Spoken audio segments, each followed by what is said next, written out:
In May 2016, a tragic incident occurred at the Usery Mountain Regional Park near Phoenix, Arizona, when Alex Bessler hiked alongside a friend down the Merkle Trail.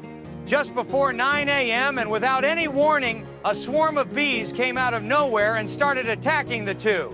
While his friend was able to escape the swarm, Alex was taken down. After suffering over 1,000 stings from these bees, he sadly did not survive his encounter with these bees and was pronounced dead at the hospital. He was only 23 years old. These extremely aggressive bees were likely to be Africanized honeybees, also known as killer bees, and they really live up to their name. In this video, we'll be talking about the history, characteristics, and behavior of Africanized honeybees. So here's what happened. Back in the 1950s, this cool guy from Brazil wanted to crossbreed 2 honeybee species for the sake of increasing honey production in the Americas, since European honeybees aren't very well suited in tropical conditions. But unfortunately, in 1957, some careless jerkwad released 26 swarms by accident, and just like that, the bees spread like wildfire. You don't want to be that kind of idiot, do you? The bees spread all across South America, making their way to North America in the 1980s, eventually reaching the United States in 1990. These bees have inspired horror films like The Swarm, which kind of predicted the outcome of killer bees in the United States, but was still considered one of the worst films of all time. They were able to spread beyond their country of origin, let alone continent of origin, and they can survive in more than one region, from tropical to arid, mainly hot climates. Now let's talk about their behavior. These bees are very aggressive, defensive, and ruthless when it comes to protecting their hives. They were crossbred from the African honeybee species, which developed their aggressive behavior thanks to predators like the honey badger. When a few stings didn't ward them off, the entire colony had to pitch in. They go right ahead and sting anyone or anything that comes even close to their hive. Now you might be thinking, wait a minute, they're bees. They can only sting once, so they should only sting if they really, really have to. Not killer bees. They'll do anything to protect their hives, even if it means sacrificing their lives by stinging their victims. They're so easily provoked that most people don't even realize they've disturbed a beehive until it's too late. Any slight noise or vibration can trigger an instant attack. Now let's talk about their impact on humans. The venom from killer bees isn't any stronger than from European bees. But what makes them so dangerous is the fact that hundreds, even thousands of bees join in and sting their victims, thus injecting much more venom into your body, which can kill you depending on your body weight. According to this YouTube video about Larry Goodwin's ordeal with killer bees, 10 stings per pound is considered lethal.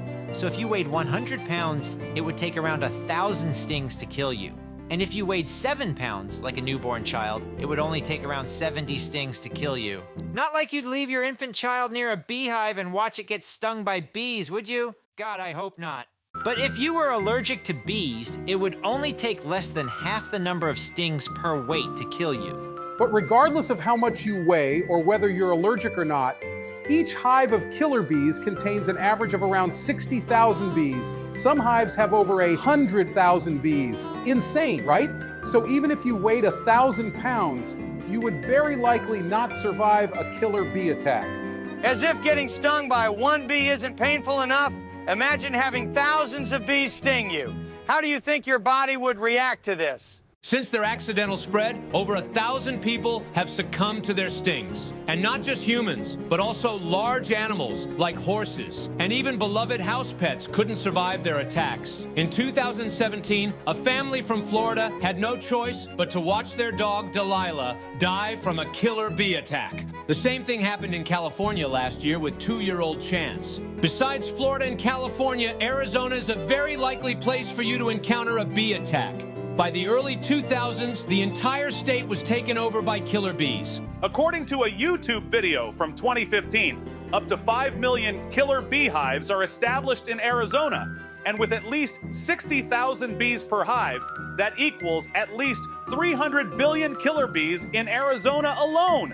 That's nearly 40 times the human population of the entire world. And this was back in 2015. There could be more hives established now. Imagine how many hives are established in the rest of the world. So, if you live anywhere in killer bee territory, how would you be able to survive an attack?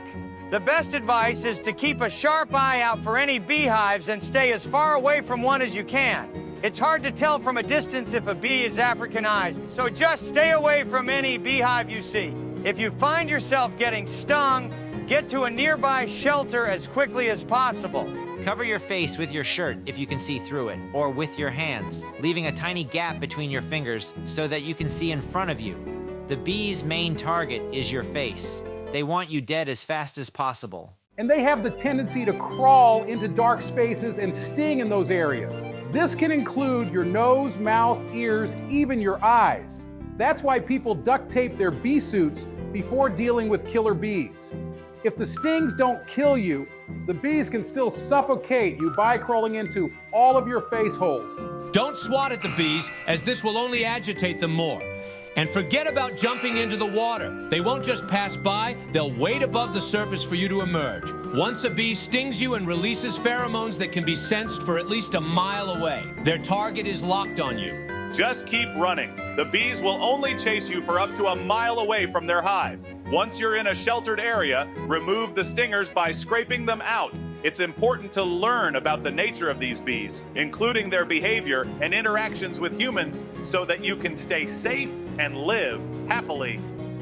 Thanks for watching. You may have developed a fear of bees now after watching this video, and I apologize for that. I hope you enjoyed. Let me know what you thought about the topic in this video, and don't forget to like this video and subscribe to this channel. See ya!